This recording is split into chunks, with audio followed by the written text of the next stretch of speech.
आज हम पढ़ेंगे ग्रेट ऑर्थोगोनैलिटी थ्योरम।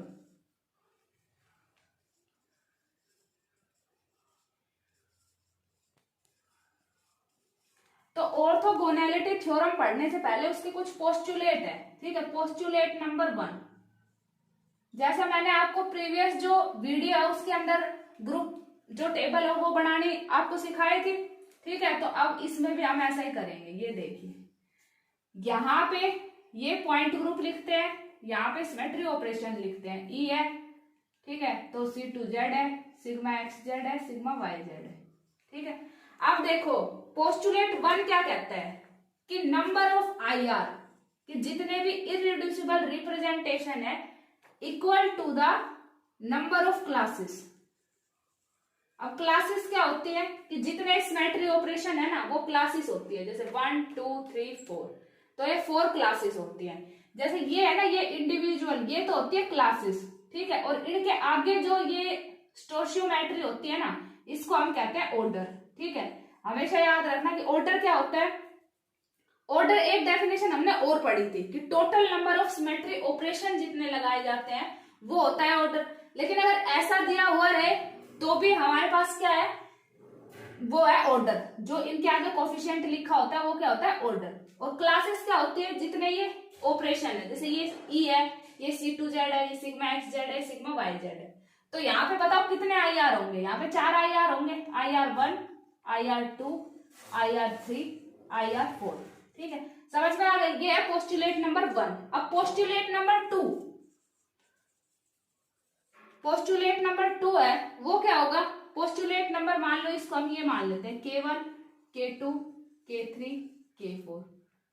यहाँ पे L1, L2, L3, L4, M1, M2, M3, M4, N1, N2, N3, N4। Okay, तो इनका जो स्क्वायर का सम होगा, ठीक है, इनका स्क्वायर का जो सम होगा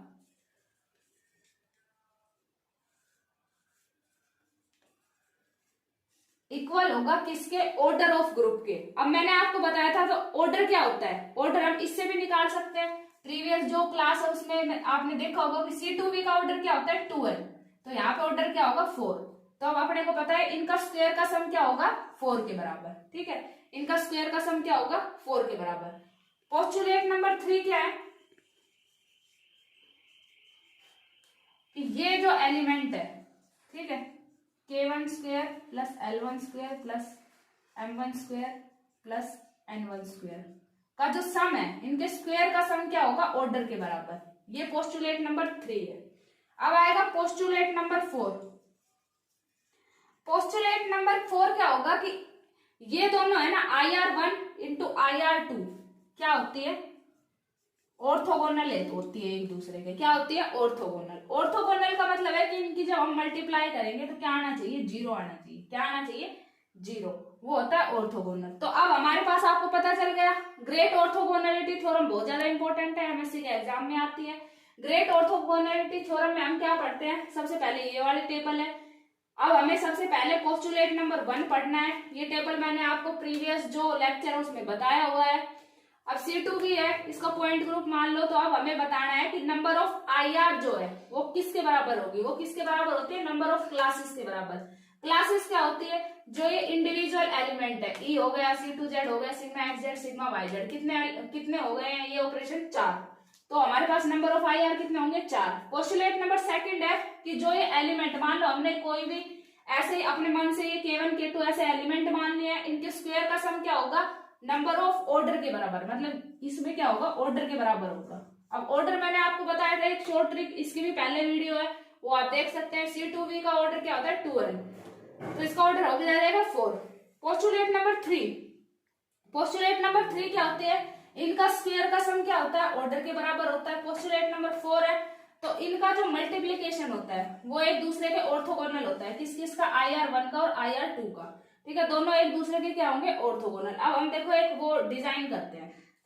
अब इसको ये मान लो कि यहाँ पे 4 कैसे आएगा, इसका यूज करके इनकी वैल्यू निकालते हैं। ये 4 कैसे आएगा, अगर हम इसको 1 1 1 और 1 कंसीडर कर ले तो 4 आ जाएगा। तो इसको रब करो यहाँ से ठीक है। और इसको हम क्या लिख देंगे यहाँ पे 1 1 1 और 1, ठीक है। अब देखो, अब ये भी हमने बोला है कि इनका स्क्वायर का सम क्या होता है 4। अब यहाँ पे भी हम लिखेंगे 1 1 1 1, तो 1 1 आ सकता है, तो L भी क्या हो गया 1, M भी हो गया 1, N भी हो गया 1, ठीक है।